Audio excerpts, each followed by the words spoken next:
morning, everyone. Welcome to Salford City Council. My name is Paul Dennett. I'm the elected City Mayor. Today is Tuesday, the 27th of July, 2021. Okay, do we have any apologies for absence?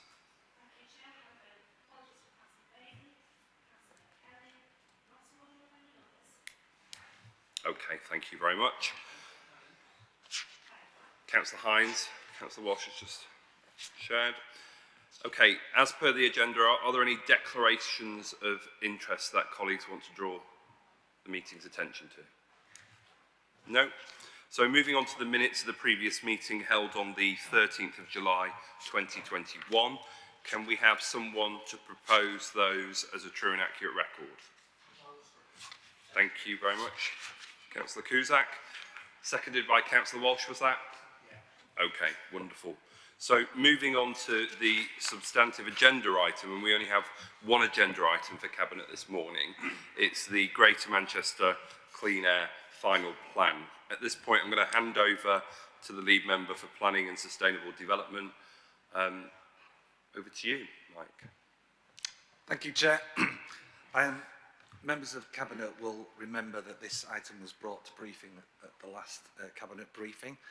It's the Greater Manchester Clean Air Final Plan. It sets out the proposed final plan and policy following a review of all the information that we've received through the consultation, the wider data and evidence.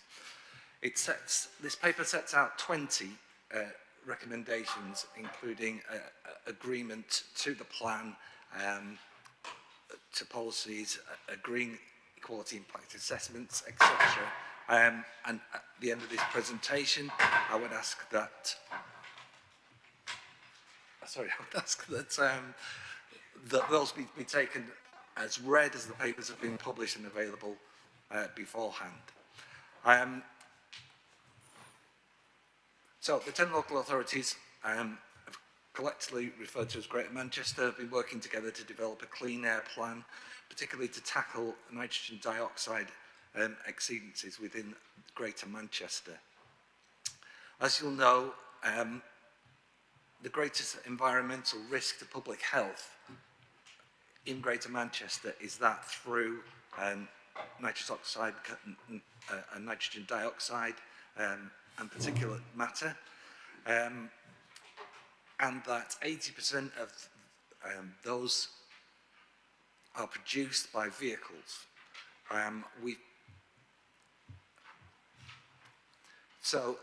We've been mandated by the Minister in order to create a clean air plan by establishing a clean air zone, which will restrict the worst polluting vehicles. Within this package, there is significant support there to help the transition. The measures will be introduced at the end of May 2022, although for Greater Manchester registered taxis and other vehicles, there will be a grace period until 2023 to allow them to purchase newer vehicles and make adaptations and receive the funding to be able to do that. So I'd now like to hand over to Shoaib Mohammed, who's the officer responsible. Go into further details. Thank you, Councillor. As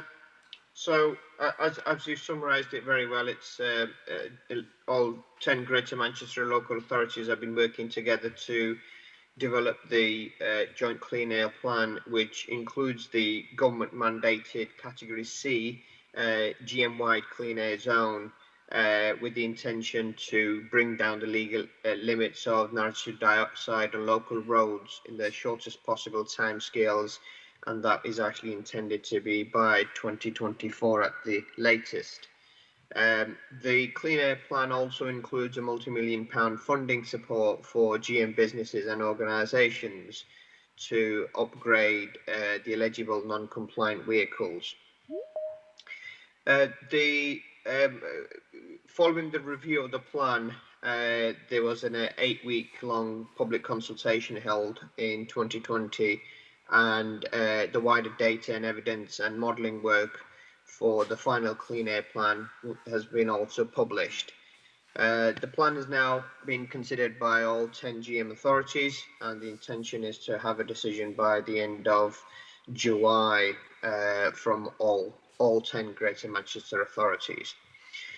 The changes to the plan that have been made following the consultation, some of the key changes include the temporary exemptions to 31st of May 2030 for LGVs, coaches and GM licensed hackney carriages and private vehicle hires.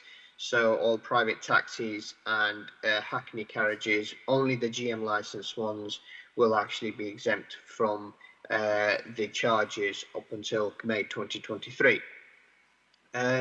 There is also a proposal in the report to consult on the inclusion of the A575 Manchester Road and the A580 East Lancs at Worsley, those areas to be included in the clean air zone. There are no changes to the hours of operations or the management of the proposed scheme. We do propose to consult on the inclusion of motorhomes, as that's been identified as a separate category, for parity between vehicles of the same type. In terms of the Clean Vehicle Fund, as Chair, as you know, that Greater Manchester has secured just over 120 million to help the people of Greater Manchester and businesses and organisations to prepare for the clean air zone. The clean vehicle funding will be eligible for small and micro businesses, sole traders, self-employed charities, social enterprises, to upgrade non-compliant vehicles, to avoid to avoid the daily charges. Now, the Clean Air Fund applications will open from November 2021, and details of those can be found online. But this will be a grant funding to those who apply for, who are eligible for the grant.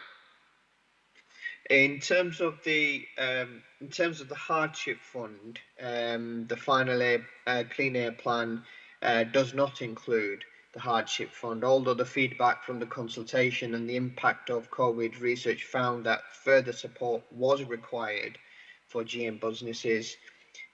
Government ministers do not agree that a hardship fund is the best way forward to mitigate the impact of uncertainty due to the pandemic.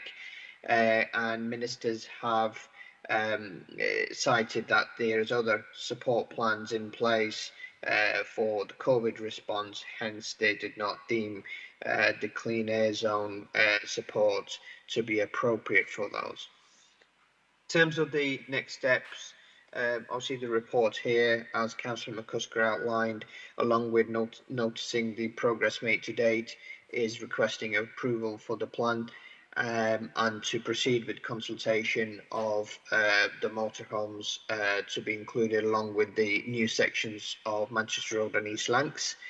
In terms of the next steps, we will be following the approval will be a consultation on the two areas of motorhomes and the new section of road, but we will also start opening the applications for the Clean Vehicle Fund from November 2021. Clean Air Zone is anticipated to launch in on around 30th of May next year, subject to the joint agreement with government on schemes for readiness, including the central charging portal and the national vehicle checker. That's all from myself, Chair. Thank you. Thank you very much, Wade, and thanks, Councillor McCusker. Okay, any questions or comments on the paper before you? Councillor August. Thanks, Chair. I welcome this report. I think Salford might be a dirty old town, but dirty air kills, and it disproportionately affects people living in deprived areas, BAME people who already have lower health outcomes. And when we consider as well the problems that we might be facing with long COVID and the impacts that might have on lung health, we really do need to do something before things go too far. And I'm really glad that we are supporting people and businesses and other providers to make this change, but I'm incredibly disappointed that government has seen fit not to provide a hardship fund when that is what people are telling us they need to do. You know, they can't just say that there's COVID money available. COVID money's for COVID things. This is a separate issue. And if they really want to take things like the climate emergency seriously, they need to stump up the money, and they're not doing that enough at the moment. So whilst I really welcome this report and I'm glad that we're taking action, my frustration is aimed at government and that they're not listening to how we can help save lives. That should be the imperative of government. Great, thank you very much, Councillor August. I support and endorse the comments you've made there. Any further questions or comments? Councillor Lancaster. Yeah, I support the report, and I think it's an excellent report. The only thing which I failed to do, and in my opinion, we failed to do with press publicity, is say if what the government's decision has been on motorways, because it's fine talking about RA roads and the contamination which is on those, but by far the greatest is the motorway, and with very little controls as far as I understand it. Thank you very much for that, Councillor Lancaster. I think that's a point well made. The strategic road network is the responsibility of the government through Highways England, and seemingly they're exempt from the approach being articulated in the Greater Manchester Clean Air Plan, which is fairly scandalous, to be honest with you. So I entirely agree with you.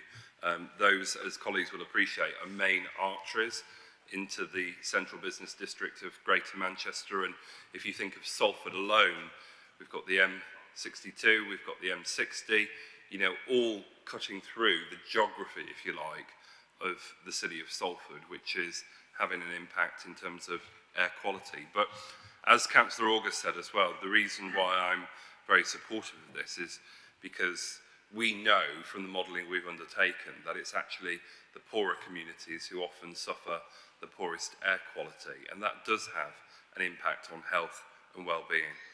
I think we've tried really hard, and you know, I'd just like to congratulate everyone who's been involved in this, both locally within Salford, but also across Greater Manchester. We've really tried to engage people in coming forward with the plans and proposals today.